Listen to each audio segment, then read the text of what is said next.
La famille Piwele a débarqué chez la famille Mbarga pour présenter ses excuses. Bon, je dis la famille Piwele, mais en vrai, il n'y avait que la mère de Piwele qui présentait ses excuses. Piwele, il était juste venu pour l'accompagner en vrai. Il se tenait debout là, à côté d'elle. Il a même pas dit un mot.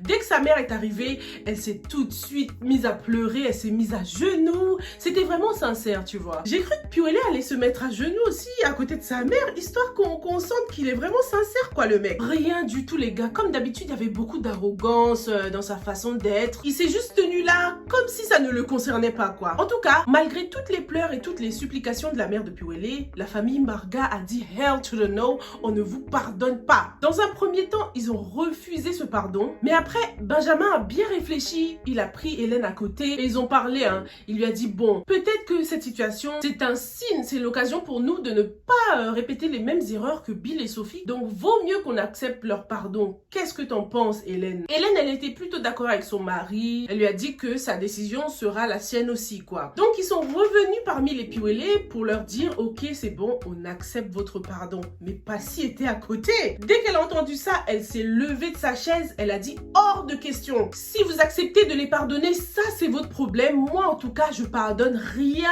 du tout à ces deux-là. C'est comme si quand la maman de Piwele a débarqué chez eux, là, ça a vraiment rappelé des souvenirs à Passy. Elle a pensé à tout ce qu'elle lui a fait subir, à comment ils l'ont traumatisée et tout. Et Passy ne veut absolument pas de ce mariage. Elle veut pas les pardonner et elle ne veut pas épouser Piwele. Ah, j'étais contente parce que quand les Mbarga ont accepté de pardonner, là, je me suis dit, oh my god, mais est-ce que c'est pas trop facile, là? Surtout que j'étais concentrée sur Piwele parce que j'estime qu'il a beaucoup plus d'efforts à faire. Et le mec, il était là, debout comme un garde du corps. Même pas il soutient sa mère ou il fait des excuses sincères à Passy. Franchement, il a pas géré du tout. J'ai trop aimé le comportement de Passy. Elle a été raisonnable. Je te jure, si on était dans une salle de ciné en train de regarder cet épisode-là, tout le monde aurait applaudi tellement c'était phénoménal. En tout cas, c'est bien que les parents Mbarga aient quand même pardonné la famille. C'est un geste assez mature de leur part. Puisque de toute façon, maintenant, c'est vraiment l'histoire de Passy, quoi. C'est Passy qui doit décider. C'est son mariage à elle. C'est sa vie, c'est son avenir. Au moins, là, il n'y aura pas d'influence négative de la part des parents. Puisque maintenant, ils n'ont plus rien à reprocher à la famille Piwele. On sent que les choses vont se compliquer pour les Piwele, en tout cas parce que Karine n'a pas dit son dernier mot. On l'a retrouvée en pleurs.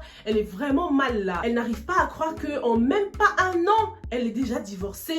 Elle se dit qu'en fait, Piwele ne l'a jamais aimée et c'est insupportable pour elle. Son père et Dorian la soutiennent beaucoup et essayent de trouver des solutions pour elle. Mais Karine a déjà une idée derrière la tête. Une idée qu'elle préfère garder pour elle-même pour l'instant. Elle n'a rien dit à Dorian. Dorian lui a demandé ce qu'elle avait l'intention de faire, mais elle lui a dit qu'elle saura lorsqu'elle aura déjà agi. J'ai tout de suite pensé à la relation entre Jean-Marie et Hélène, les gars. À votre avis, qu'est-ce que Karine nous prépare? Est-ce que c'est quelque chose qui affectera Piwele directement? Est-ce qu'elle va s'en prendre à lui physiquement? Est-ce qu'elle va brûler sa maison comme elle lui a promis s'il divorçait? Ou est-ce que c'est Passy qu'elle va attaquer? Parce que les femmes ont toujours tendance à s'attaquer à leur rival. Sophie est dévastée. Elle n'aurait jamais imaginé que Bill pourrait être aussi cruel. C'est quoi ce genre d'amour en fait? Pour elle, la place des meurtriers, c'est vraiment derrière les barreaux. À cause de Bill, son enfant est handicapé, donc Bill mérite la prison. Sophie a demandé à la commissaire un jour de plus pour réfléchir, puisque la commissaire lui a dit que le sort de Bill était entre ses mains. Est-ce qu'elle décide de libérer Bill ou bien de le faire emprisonner? Le lendemain, Sophie avait bien réfléchi et elle avait décidé de pardonner Bill just for the sake of the kids, juste pour leurs enfants. Mais malheureusement, en 24 heures, beaucoup de choses ont changé puisque le ministère public a décidé de saisir l'affaire. Maintenant, c'est eux qui s'en occupent et la commissaire ne peut plus rien faire. C'est vrai que l'affaire est tellement grave parce qu'il y a eu mort d'homme. Il y a quand même quelqu'un qui est décédé, quoi. Du coup, ça a escaladé, et c'est maintenant les supérieurs hiérarchiques qui s'en occupent. Bill a eu un procès et malgré les relations de son père, Bill a été condamné à 15 ans de prison, s'il vous plaît. Oh, c'est beaucoup quand même, Mais bon, fallait qu'il pense aux conséquences de ses actes avant, Il agissait comme un fou furieux, arrogant. Il savait pas ce qui allait lui tomber dessus. J'aurais kiffé le voir, on l'a pas montré dans cet épisode. J'aurais kiffé voir sa tête lorsqu'on a annoncé le verdict. Il a même de la chance que l'affaire n'a pas été médiatisée de ouf. Ça aurait tellement terni sa réputation et même celle de sa famille, puisqu'ils font quand même partie de la haute société. Ça n'aurait pas été bon pour eux. Et Bill aurait pu écoper de plus de 15 ans si la commission commissaire avait mentionné dans son dossier qu'il avait essayé de tuer l'enfant de Sophie. Mais elle n'a rien dit sur ça. Il aurait pu avoir 20-25 ans même, hein, Bill. Donc il peut remercier son père d'avoir des amis haut placés. Wafo is back. Wafo a fait son retour avec la barbe. On dirait ça fait 365 ans qu'il s'est pas rasé. Wafo revient de loin. On dirait il a connu la guerre, s'il vous plaît. Apparemment, il a tenté de voyager en Europe, mais ça s'est très mal passé. Il a connu beaucoup de mésaventures. Il a eu beaucoup de malchance. Du coup, voilà, retour au Cameroun. Il a d'abord croisé l'ex-meilleur ami d'Eliane, qui ne l'avait même pas d'abord bien reconnu, hein. Tellement Wafo a laissé sa barbe pousser. Apparemment, elle n'a plus de contact avec Eliane, hein. Depuis qu'elle lui a fait un sale coup là, Eliane ne lui a jamais pardonné en fait. Et elles ne sont jamais redevenues amies. Ah, j'étais contente quand elle a dit ça. Elle ne méritait pas du tout l'amitié de Eliane. Franchement, quelqu'un qui te fait un coup une fois comme ça ne lui donne même pas l'occasion de te trahir une deuxième fois, hein. Donc Eliane, elle a bien fait de la nexter, hein. Wafo a aussi croisé Sandrine, la cousine de Eliane. Ils ont causé un peu et elle a fini par lui donner l'adresse de Eliane puisqu'il a débarqué chez elle. Oh my god. Dès qu'Eliane l'a vu, elle lui a dit qu'est-ce que tu fous là? Dégage de chez moi direct. Le mec, il ose apparaître comme ça et en plus il vient réclamer son enfant. Non mais Wafo, il a fumé. Il a cru qu'il était dans quel monde là? Il a carrément commencé à faire un petit chantage à Eliane, genre je vais pas bouger d'ici tant que tu me montres pas mon enfant. Wafo, il se rend pas compte que ça fait un moment déjà qu'il est parti et depuis son absence, la terre a continué à tourner. Les gens ont évolué. Eliane a évolué et elle s'est mariée. Son mari, il a débarqué quand Wafo était là. Il lui a demandé de sortir direct. Wafo ne pouvait pas croire que Eliane s'était mariée, hein. Il a commencé à dire au mec, mais toi t'es qui? T'as volé ma femme et mon enfant. Comment ça vous êtes mariés? Le mec, il a dit, ah ok, tu nous crois pas? Eliane va chercher les certificats de mariage, il lui a montré les preuves matérielles, ils lui ont même montré la bague. Apparemment, il a épousé Eliane 2 mois avant son accouchement, quoi. Franchement, elle a eu de la chance, hein, Eliane. Comme quoi, Wafo, c'était vraiment son porte-malheur, quoi. Dès qu'il s'est éloigné d'elle, elle a eu beaucoup de chance, Eliane. Tomber sur un homme aimant, compréhensif, qui décide de t'épouser 2 mois avant que t'accouches, c'est vraiment rare. Ce qui fait que ce mec, il a comme adopté l'enfant de Wafo et il est officiellement le papa de l'enfant. Je pense même qu'à la naissance, c'est lui qui l'a reconnu. Donc dans les papiers, c'est sûrement le nom du mari d'Eliane qu'on retrouve à la place du papa et non celui de Wafo, ça c'est sûr, hein. Donc Wafo a vraiment tout perdu, sa femme et son enfant. Franchement, Eliane, elle a eu trop de chance, quoi. Elle a trouvé un mec qui n'a même pas hésité à l'épouser, malgré qu'elle soit enceinte. Si ça, c'est pas une preuve d'amour. Du coup, le mari de Eliane a réussi à foutre Wafo à la porte comme un malpropre. Je me demande s'il est parti en Europe seul ou avec sa Rose. J'espère qu'on nous la montrera pour savoir ce qu'elle est devenue après sa séparation avec Wafo. Vu comment c'est un gros mytho, Wafo, là, ça se trouve, il l'a finalement épousé et ils n'arrivent même pas à avoir d'enfant. C'est pour ça qu'il est venu chercher l'enfant d'Eliane, hein. Qu'est-ce que t'en penses? Thérèse est devenue la risée de l'église. Tout le monde est au courant qu'elle est enceinte. Du coup, elle ne passe plus inaperçue, hein. Elle essaye toujours d'éviter les gens, de raser les murs quand elle est dehors. Mais impossible d'échapper à tout le monde. Elle a croisé Antoinette et les anciennes de l'église dans la rue. Et comment elle leur a manqué de respect, elle leur a mal parlé, elle a sorti des passages bibliques en mode ne jugez point et vous ne serez pas jugés. C'est maintenant qu'elle connaît les meilleurs versets bibliques. En tout cas, c'est fini pour elle, hein. Elle a même été excommuniée de l'église, les gars. Du coup, est-ce qu'on maintient notre hypothèse selon laquelle c'est le pasteur qui l'a enceinté ou pas? Parce que je me dis, si c'était lui, il aurait peut-être tout fait pour la garder dans l'église, lui demander de venir confesser et tout, peut-être. Qu'est-ce que vous en pensez? En tout cas, je trouve ça bizarre qu'on ne nous montre pas encore qui l'a engrossé. C'est vraiment le point d'interrogation pour l'instant. Peut-être que c'est le pasteur et on nous réserve la surprise pour après, quoi. Ce sera un choc en tout cas. Austin a décidé d'aller à l'enterrement de Mélanie juste pour le bien de l'enfant qu'ils ont eu ensemble quand même, pour que l'enfant puisse dire au revoir à sa mère une dernière fois. Moi je serais Austin, je serais même pas allée, je me serais jamais pointée à l'enterrement. J'aurais envoyé l'enfant chez la famille de Mélanie pour qu'elle fasse ses adieux et j'aurais demandé qu'il ramène l'enfant après. Mais prendre mes pieds pour aller à l'enterrement d'une meurtrière, ça jamais.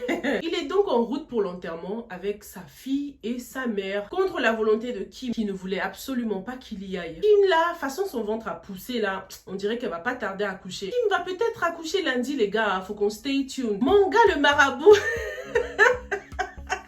La police l'a interrogé encore hein, pour qu'il explique très bien ce qui s'est passé avec Mélanie. Le gros mytho, il a dit qu'il pensait que Mélanie voulait enlever sa propre grossesse à elle. Un mytho comme ça.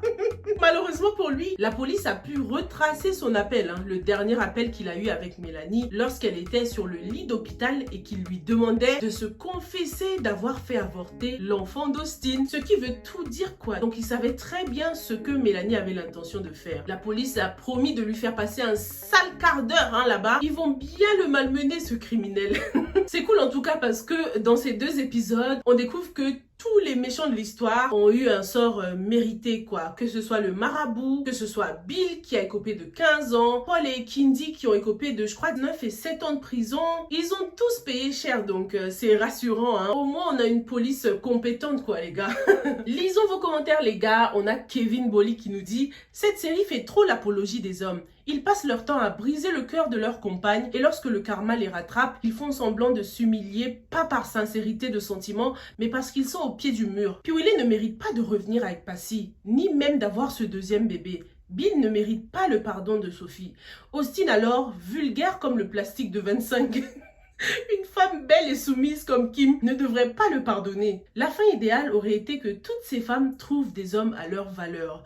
Ne vous inquiétez pas les gars, la série n'est pas encore finie. Les hommes vont payer hein, petit à petit. Ils ont déjà commencé par Bill, hein, 15 ans de prison. Mais je suis sûre qu'ils vont faire appel. Il va pas faire les 15 ans. Ou peut-être qu'on va faire un bond dans le temps hein, dans la 3e saison. Vu comment tout le monde écope des lourdes peines là, entre 10 ans, 9 ans. Je me dis, est-ce que dans la 3e saison, on va pas avancer 10 ans dans le temps quoi? Qu'est-ce que t'en penses? Mais franchement, c'est pas encore fini. Piwele, ah c'est sûr, hein, il mérite pas du tout Passy. Non mais quelle arrogance! Il était tellement arrogant lorsqu'il était avec sa mère. Qu'est-ce qui l'empêchait de se mettre par terre à genoux à côté de sa mère pour demander pardon aussi franchement. Austin aussi, son cas arrive les gars, ne vous inquiétez pas. On a eu une hypothèse là, j'avais lu un commentaire où quelqu'un disait que ça se compliquera peut-être à l'accouchement de Kim. Ils vont sûrement découvrir que le bébé n'est pas le sien lorsqu'ils auront peut-être besoin de sang hein, ou un truc comme ça, tu vois, on verra. On a BBA qui nous dit, d'accord mais on ne peut pas l'arrêter ce marabout parce que ce qu'il a donné à Mélanie n'était pas palpable, c'était juste du surnaturel et puis il n'a pas de preuves. Je te jure qu'il aurait pu s'en sortir hein, sans l'appel téléphonique. Parce que comme tu dis bébé, c'était surnaturel. Mais le marabout là, puisqu'il est tellement fort, pourquoi il n'a pas fait des incantations pour s'évaporer du commissariat hein? Il aurait pu disparaître, non?